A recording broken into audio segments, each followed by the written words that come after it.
I'm Gavin Routledge, osteopath and clinic director at ActiveX clinics. I'm going to talk to you now about how to set yourself up and all the items on your desk in order to minimise that risk of musculoskeletal disorders, or aches and pains as we would more normally call them. As I've commented before, we weren't designed to sit at a modern workstation. We weren't designed to sit at all. We evolved to stand upright and to have to sit for long periods at a desk. Your ideal shape is this kind of blob with arms sticking out. However, we're not that shape, so what do we need to do? The first thing we need to do is to make sure that the chair works for us. The best chance you have of making sure your chair works for you is to get to know it. This thing holds you up for 8 hours a day, 5 days a week, many more hours for some of you, I'm sure. So if you don't get to know it, there's little chance that it's going to support you as best it can. So how do we set the chair up? The first thing you do is make sure that the seat height is correct for you. This chair has a little button. I can go down and I can come back up. The ideal seat height is such that you have a right angle at the knee and ankle. And if there's a right angle down there, there'll be a right angle up at hip level, up here. And in that case, you should also have a right angle at your elbows. Now, before we play with the seat height, it's worth commenting that desks, well, the modern workstation is designed for people of average height. If you're less than 5'5", which is 1.64 m, there is a chance that you will need a footrest, particularly if you're less than 5'3". You'll certainly need a footrest unless you wear massively high heels, which can compensate to some extent. So do make sure that you have a footrest. If you're 6'3" or above, that's 1.90 m, it's possible that the desk will need to be heightened to accommodate your height. However, anywhere between there, 5'5", 6'3", there's a very good chance the desk is a perfect height for you. So we have the desk height set right. We have our cells set so that we have those right angles at ankles, knees, hips and elbows. The next thing to consider is the height of the chair back. Now, your chair back should slide up and down. This one does, goes down, comes up.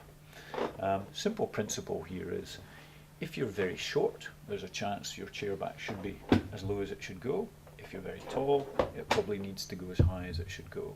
But the job of the chair back is to support your lower lumbar area, this part at the very base of your spine at sort of belt level. So, as I say, I'm of average height, so I have the chair back somewhere in the sort of mid-setting, and that ensures the lumbar support down here is sitting nice and snugly in the bottom of my back. It is worth commenting that if you have a very large bottom and well padded bottom, the chair back may need to go slightly higher because you're a little bit higher because of the height of your bottom. So we've got the chair back to the right height, seat at the right height. The next thing is the chair back support can move in and out of your lower back in many cases. This particular seat accommodates that by the seat platform that you're sitting on is sliding backwards and forwards. So if I've remembered correctly, that's it, I can slide the seat back forwards and backwards. Again, I've got a pretty averagely curved lower back, so I'm somewhere in the middle. So we get that to the right angle. Now it's worth commenting when I'm talking about the seat back, in order to make sure you do have that support firmly sitting in the small of your back. When you sit down, and many people do this when they come to sit down in their seat, they just sit down and plonk themselves down. Now, the trouble with that is I'm nowhere near the seat back. So to get round that, what you do is when you sit down, slide your bottom down the back of the seat. Now, just down we go, and that makes sure that the seat back is supporting the small of your back. Okay?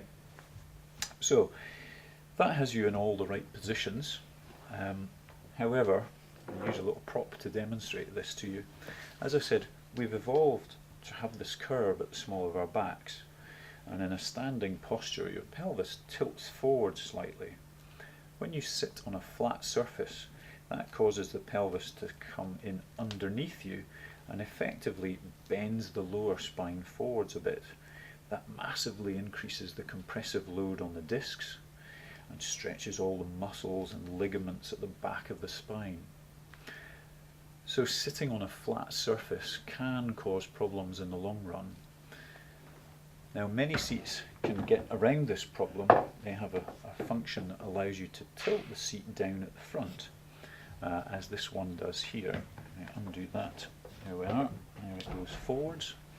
So we tilt the seat down at the front, still maintain the bottom at the back of the seat. You may need to adapt the chair back support slightly, as I've done there. So we've now tilted, the knees are now lower than the hips, okay? And that effectively tilts the pelvis forward, which is a much better anatomical position to be in. So we're now set up in what I would describe as your ideal working at a keyboard posture. But it's equally important to give all those tissues a break sometimes. So, and some of you are going to like this, like it a lot. The way that we take a break from that is, let's tilt it back, and we can tilt it all the way back so that we're lying back in this kind of supported slump. Now it's key, the word supported is important. In this position, if I move this out of the way, you can still see that I have some support in the small of my back. Very important and very different to the classic young IT worker's position, where the bottom is perched halfway along the seat. There's no support in the small of the back, and you'll see young guys working like this for hours on end. Now, you may very well get away with it when you're young, but gradually, I assure you, this will cause problems in the long run, not least of which lots of muscular tension up in the neck and shoulders as you have to reach further for the keyboard. So the supported slump is bottom to the back of the seat, leaning back in this position, I call it supported slump. I like to also think of it as my creative thinking posture, where I can gaze at the ceiling, but it's an ideal position if you're taking a telephone conversation, talking to a colleague. Just give all those tissues in your back the opportunity for a little rest. Okay?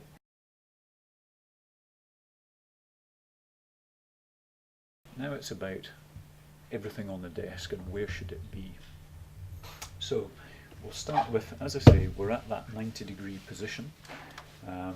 So having the monitor, when you look straight ahead in your upright posture, the top line of text on the monitor should be at eye level or marginally below, certainly not above and not way down here. So look straight ahead, top line of text at eye level. Okay, and it should be straight in front of you. So the monitor surface should be parallel to your chest.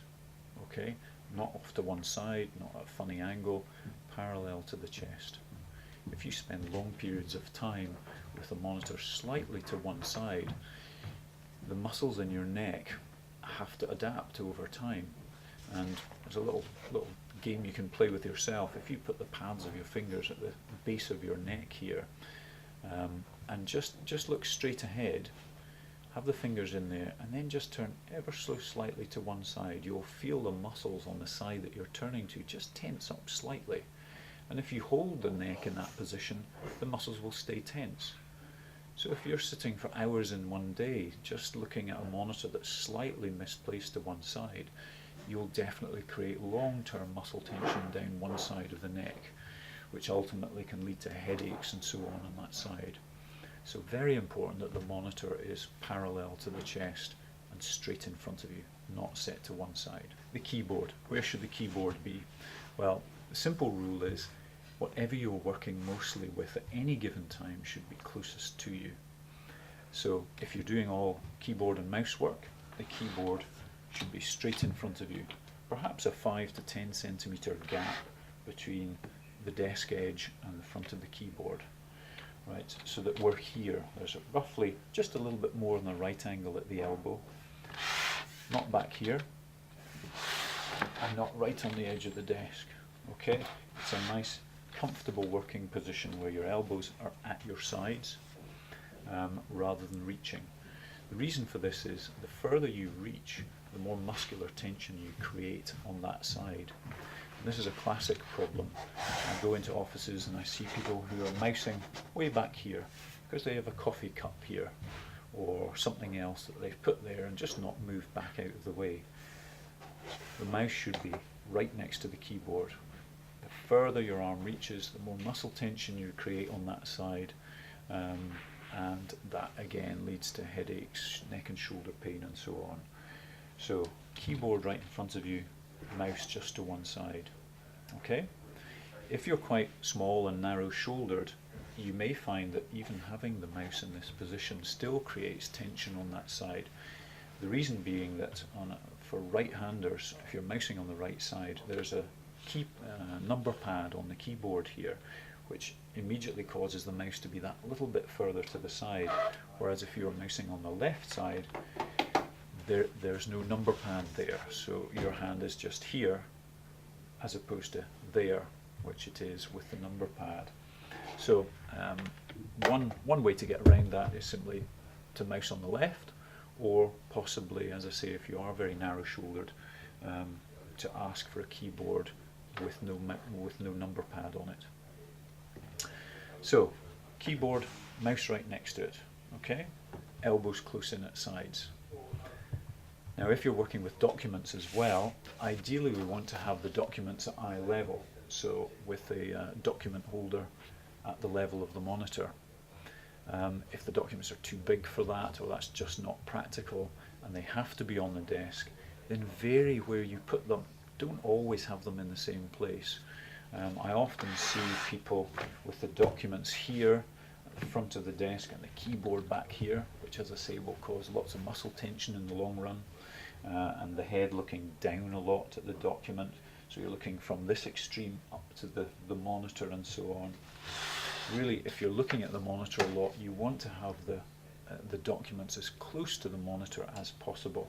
So put them further back over there, and as I say, ideally not always on the same side. Sometimes on the right, sometimes on the left, just to try and avoid creating that imbalance in muscle tension. Okay, so we set up keyboard, monitor, mouse and so on, use some documents on the desk. Phone usage. Lots of people spend long periods on the phone. It's important not to do the classic holding the phone in the corner of your neck. That causes all sorts of muscle tension. But also bear in mind, even just the act of holding the phone to one side creates a little bit of muscle tension. So try and vary which side you hold the phone to. And if you do take long or frequent phone calls, then it would be much better to have a headset. Okay, they're much more widely used nowadays for good reason. There's lots of research that demonstrates that using a headset minimises the risk of aches and pains in the neck and shoulders. Okay, so I think we've largely covered this. I'd just like to summarise by saying there is no single posture that's good for you, but there is a good working posture we've described here, and there's a good alternative to give your body a bit of a break. Variety is very important. Remember the use it or lose it but don't abuse it principle. So if it hurts, do something different, but make sure you get up and move around and do frequent exercise. Okay, thank you.